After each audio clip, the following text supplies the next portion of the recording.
اسی طرح کہ بعض لوگ بڑے جناب کنجوس بنے ہوندے نے کہ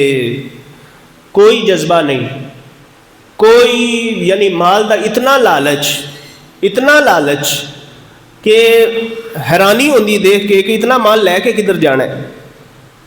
نبی علیہ الصلوۃ والسلام دی حدیث پاک ہے، سرکار علیہ السلام نے ارشاد فرمایا، صحیح مسلم دی حدیث نمبر 2578، سرکار نے فرمایا اتقوا الشح، شح سے بچو، شین ہا شح، فرمایا شح سے بچو۔ شح کی چیز ہے، ایک چیز ہے کنجوسی، بخل اور شح، عربی دے وچ دو لفظ استعمال ہوئے نے، بخل اور شح۔ بخل دا مطلب ہے کہ ایک بندے کول مال ہے لیکن وہ رب دی راہ وچ دیندا کوئی نہیں، اندے وچ جذبہ کوئی نہیں، وہ کہندے میری جیب وچوں 1 روپے بھی نہ لگے۔ اور شح دا مطلب یہ ہے کہ ایک بندے دے کول مال ہے، وہ اپنا مال بھی نہیں دیندا اور دوسرے دے مال تے بھی چھہ لا کے بیٹھا ہے کہ ایندی جیب وچ پیسہ کیوں جا رہا ہے، اے بھی میرے کول آ جانا چاہیے۔ یعنی اے ہے شح، بخل اور شح۔ فرمایا ایس کنجوسی تو بچو کہ کسے دے مال تے نظر رکھنا، یعنی ایک ہے کہ خود بخیل ہونا، ایک ہے آپ کنجوس ہونا، اور ایک ہے کہ جناب دوسرے دے کول جڑا کچھ موجود ہے، جو دوسرے دے کول مال موجود ہے اور جو دوسرے دا حق ہے، مطلب دوسرے معنی چ مطلب بنتا ہے کہ دوجے دا حق جڑا ہے اون دے تے بھی نظر رکھنا، دوسرے دا حق بھی کھانا، لوکاں دے حق بھی کھانا۔ اور لوکاں دے حق دے وچ ایک بہت بڑی گل ہے کہ جو بھائی بعد ایسے ہوندے نے جڑے بہناں دا حق کھا جاندے نے، یعنی بہن دا حق نہیں دینا۔ اے عجیب ہرس ہے کہ اپنا مال تے دینا کوئی نہیں، اے تے توفیق کوئی نہیں کہ اللہ تبارک و تعالیٰ دی راہ وچ کوئی مال دے دئیے، کوئی صدقہ کر دئیے، کوئی خیرات کر دئیے، کوئی مسجد مدارس دی خدمت کریے یا کوئی غریباں دی خدمت کریے، اپنا تے یہ جذبہ کوئی نہیں۔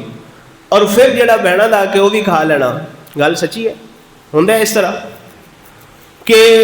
جو ہے حق او مال بھی انہاں نوں دینا کوئی نہیں۔ سرکار نے اس واسطے فرمایا کہ جدوں تسی کسے دے مال تے نظر رکھ دیو نا، لوگاں دے حق تے نظر رکھ دیو،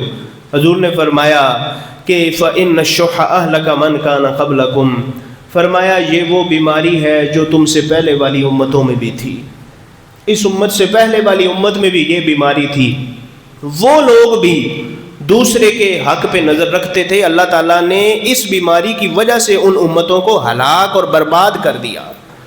اور فرمایا پھر وہ امتیں اس نہج تک پہنچیں، اس حد تک پہنچ گئیں کہ حملہم علی ان سفکوا دماءہم، فرمایا قتل و غارت تک پہنچ گئے، واستحلوا محارمہم، اور رب نے جو چیزاں حرام کیتیاں سن انہوں نے حلال قرار دے دیتا، کہ اگر رب نے حرام قرار دیا ہے قتل نہیں کرنا، انہوں نے لوگوں کو قتل کیا۔ کس بنیاد پر؟ ظاہری بات ہے جب کوئی بندہ کسی کا حق مارے گا تو پھر دشمنی تو خود بخود پیدا ہوگی، لڑائیاں تو خود بخود پیدا ہوں گی، اور معاملات تو خود ہی خراب ہوں گے۔ اب ایک بندہ حق مار کے بیٹھا ہے، بالفرض کوئی بندہ کسی کا حق مار کے بیٹھ جاتا ہے، کوئی بھائی ہے کسی بہن کا حق مار کے بیٹھ جاتا ہے کوئی بھائی، اور اس کے بعد اب بہن کے دل میں کوئی بات اچھی جائے گی بھائی کے متعلق، ٹھیک ہے برا ہے لیکن میرا حق تو مجھے ملنا چاہیے نا، اب یہ تو کوئی بات نہیں ہے،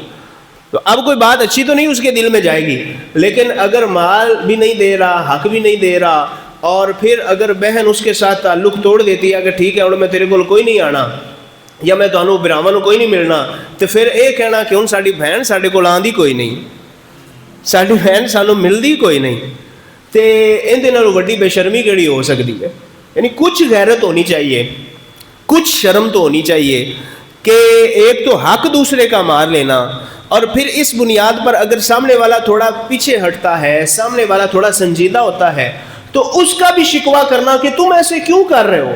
کوئی نہیں بہن ہی ہے، بہن دا حق ہی ہے۔ تو کدی یہ خیال تے کوئی نہیں آیا کہ چلو بہن ہے میں آدھی زمین بھی اندے نہ ہلا دے، بہن جو ہے نہیں، بہن ہے بس اس کا میرے پاس ہونا چاہیے۔ تو یہ ہے ایک مثال ہے بہن کی۔ اسی طرح ہمارے معاشرے میں کئی مثالیں ہم ڈھونڈ سکتے ہیں، کوئی کسی کا حق مار کے بیٹھا ہے، کسی پڑوسی کا حق مار کے بیٹھا ہے، اینی زمین میری آندی سی تو انہیں مینوں نہیں دیتی، گلی چ کوئی وڑ کے بیٹھا ہے، کوئی گورنمنٹ کی لے کے بیٹھا ہے، ناجائز قبضے کر کے بیٹھے ہوئے۔ تو جب ناجائز قبضے ہوتے ہیں تو پھر معاشرے کے اندر قتل و غارت جنم لیتے ہیں، لڑائیاں جنم لیتی ہیں معاملات خراب ہوتے ہیں. اور قطع تعلقیاں یعنی سرکار علیہ السلام کی حدیث پاک کا مفہوم علماء نے بیان کیا کہ جس وقت بندے کے دل میں یہ ہرس آ جائے نا کہ ہن میں خرچ کوئی نہیں کرنا, ہن میں کسی نوں دا حق بھی نہیں دینا, ہن میں رب دی بارگاہ وچ بھی رب دی راہ تے بھی کوئی نہیں دینا. فرمایا وفی الامساک الشح والتہاجر التقاطع, فرمایا یہ جو ہرس ہے نا اے بندے دے دل جڑا ہرس آ جاندا ہے, فرمایا ان دی وجہ تو پھر قطع تعلقیاں ہو جاندیاں نے, پھر نفرتاں دلاں جنم لیندیاں نے, معاملات خراب ہوندے نے. اس واسطے نبی کریم علیہ الصلوۃ والسلام نے ارشاد فرمایا کہ اس چیز سے بچو. یہ جو بخل ہے, یہ کنجوسی بہت بڑی بیماری ہے. لوگ زکوٰۃ ہی نہیں دیتے, زکوٰۃ کے مسائل کا ہی نہیں پتہ ہوتا, زکوٰۃ کے معاملات کا ہی پتہ نہیں ہوتا, اور کوشش یہ ہوتی ہے کہ سارے زمانے سارے جہان کی چیزیں ہماری جیب میں آئیں, سارا مال ہماری پاکٹ میں آئے اور ہماری پاکٹ منی میں اضافہ ہوتا جائے, ہمارے بینک بیلنس میں اضافہ ہوتا چلا جائے اور ہماری جیب سے 1 روپیہ بھی نہ نکلے. ہم کسی کو کچھ نہ دیں مگر سارے پیسے ہمارے پاس آتے چلے جائیں, اور ہم کسی کا حق بھی اس کو نہ دیں, اور سب کچھ ہر چیز پر قبضہ کر کے اور سانپ بن کے ہم بیٹھ جائیں اوپر کہ جناب بس یہ ہمارا ہی ہے سب کچھ. تو سرکار صلی اللہ علیہ وسلم نے اس لیے فرمایا اتقوا الشح, فرمایا اس ہرس سے بچو, اس بیماری سے بچو, یہ بہت بڑی بیماری ہے. اور پھر یہ ہے کہ جنوں کوئی لت لگ جائے, جنوں ایک باری چس پہ جائے پھر وہ جلدی پیچھے ہٹدا. کوئی اب شرابی ہے, یہ ہر چیز کا ایک نشہ ہوتا ہے نا, کوئی شرابی ہے وہ شراب پہ لگے نشہ ہے, اب پیچھے ہٹنا اس کے لیے مشکل ہے, سٹیپ وائز وہ پیچھے ہٹتا چلا ہے, کوشش کرنی چاہیے پیچھے ہٹے. کوئی بندہ بے نمازی ہے, نمازیں نہیں پڑھتا, اب یہ گندی عادت ہے, اب وہ آہستہ آہستہ نمازیں شروع کرے گا. اور آپ نے دیکھا ہوگا جو بندہ بے نمازی ہے نا 5 نہیں پڑھتا جب وہ نمازیں شروع کرے گا نا تو وہ شروع کرے گا 2 یا 3 سے, کہے گا چلو میں ہن اینیاں پڑھنیاں شروع کر دیتیاں نے. تو بڑی مشکل ہے کوئی عادت بن جائے اس عادت کو چھڑانا. تو اس عادت سے اپنے آپ کو بچانا چاہیے جو سرکار علیہ السلام نے ارشاد فرمایا کہ آدھے آپ جو ہرس کڈو, لالچ, اور کیا ہے یعنی آگے قبر ہے, وہ بند قبر ہے, وہاں پہ تو کوئی نہیں ہے آپ کا بینک اکاؤنٹ بنا ہوا کہ وہاں پہ بھی آپ نے پیسے رکھنے ہیں, اور لوگوں کے حق جو مارنے ہیں کیا ان کا کوئی آپ نے آگے آنسریبل نہیں ہونا, کوئی جواب دہ نہیں ہونا, اللہ کی بارگاہ میں کوئی جواب نہیں دینا. تو اس چیز کا خیال کرنا چاہیے. تو اس لیے سرکار نے فرمایا تم سے پہلی امتوں میں یہ لڑائیاں رہی ہیں, آپ سے پہلی جو امتیں آئیں ان کے اندر بھی قتل ہوتے رہے اس معاملات پر کہ جناب اپنا بھی کسی کو نہیں دینا, خود تو توفیق ہی نہیں ہے کہ اللہ کی راہ میں خرچ کیا جائے, اور دوسرے کے حق پر بھی جو ہے وہ چھے لگا کے بیٹھ جانا. تو اس لیے وہ کسی نے کہا تھا کہ حج بھی کیتی جاندے ہو تے لہو بھی پیتی جاندے ہو تے کھا کے مال یتیماں دا بھج مسیتی جاندے ہو تے فرض چھڈی بیٹھے ہو تے نفلاں نیتی جاندے ہو, اور کچھ تے دسو مینوں بھی یہ کی کیتی جاندے ہو. یعنی باقی سب کچھ کر لیا جناب, سر پہ ٹوپی بھی پہن لی اور ظاہری لباس بھی بڑا اچھا کر لیا, اور مسجد کے چکر لگانے بھی شروع کر دیے, اور ہر معاملہ معاشرے کے اندر اپنے آپ کو نیک بنانے کی پوری کوشش کر لی, اور جو ہے وہ لوگوں کی نظروں میں یعنی ہاتھ میں آپ نے تسبیح بھی پکڑ لی اور سب کچھ آپ نے کر لیا, لیکن لوگوں کا حق مار کے آپ بیٹھے, بہنوں کا حق مار کے آپ بیٹھے ہیں, چہرے پہ داڑھی سجا لی, بہنوں کا حق مار کے بیٹھے آپ, جناب بڑے صوفی بن کے بیٹھے ہیں, صوفی مزاج بن کے بیٹھے ہیں, لوگوں میں آپ کا بڑا تعارف ہے, اچھا جناب یہ ان سے اچھا تو ہے ہی کوئی نہیں, لقب اپنے ساتھ ایسے ہے کہ فلاں صاحب, وہ صاحب, یہ صاحب, اور وہ پتہ نہیں کون کون سے صاحب. اور حقیقت یہ ہے کہ پڑوسی بھی تنگ ہوتا ہے ان کے یعنی زبان کی وجہ سے, برے اخلاق کی وجہ سے, تمہارے برے اخلاق کی وجہ سے تمہارا پڑوسی تنگ ہے. حضور علیہ الصلوۃ والسلام ارشاد فرماتے, ایک سوال کیا گیا کہ یا رسول اللہ صلی اللہ علیہ وسلم ایک عورت نمازیں جو ہے وہ بڑی پڑھتی ہے, پرہیزگار ظاہری طور پہ بڑی ہے, یہ ہے کہ اپنے پڑوسی کو وہ تنگ کرتی ہے, تو سرکار نے فرمایا وہ عورت پکی جہنمی ہے. لوگوں کے حق مار کے اور پھر اپنے آپ کو نیک بنوانا, لوگوں کے حق مار کے اور پھر اپنے آپ کو صوفی سمجھنا, لوگوں کے حق مار کے اور پھر لوگوں سے شکوہ کرنا ہے. یہ حق ماری بیٹھے ہو پھر اندر نہ یار بولنا نہیں, تو میرے نال گل نہیں کرتا,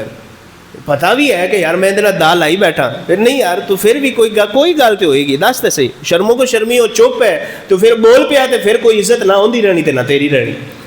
گلاں سچیاں نے غلط نے, بولو سبحان اللہ پیار. لہذا سرکار علیہ السلام نے فرمایا اے بیماری اپنی چکڑ دو, تے جن دا حق ہے انہوں حق دینا چاہیے, حقدار کو حقدار کو اس کا حق ملنا چاہیے، اور حقدار اس کو کوشش بھی کرنی چاہیے کہ ساڈا حق ایتھے رکھ، بجائے اس کے کہ پھر جو ہے وہ معاملات آگے خراب ہوں، خوریزی تک معاملات ہوں، کورٹ کچہری تک معاملات جائے۔ اس سے پہلے اپنے آپ کو انسان کا بچہ بنانا چاہیے، اور جو غیرت ذرا سو گئی ہے اس غیرت کو تھوڑا جگانے بیدار کرنے کی کوشش کرنی چاہیے، یا مر گئی ہے تو یہ غیرت ہی ہے نا، یہ انسان تو نہیں ہے، انسان مرا ہوا زندہ نہیں ہو سکتا، مری ہوئی غیرت زندہ ہو سکتی ہے، تو مری ہوئی غیرت کو بھی تھوڑا سا کوشش کرنی چاہیے کہ روح اس میں ڈال کے اس کو زندہ کریں کہ بھائی یہ زیادتی ہے، اور کسی کے ساتھ زیادتی کرنا یہ کوئی اچھا طریقہ اور انسانوں والا طریقہ کم از کم نہیں ہے۔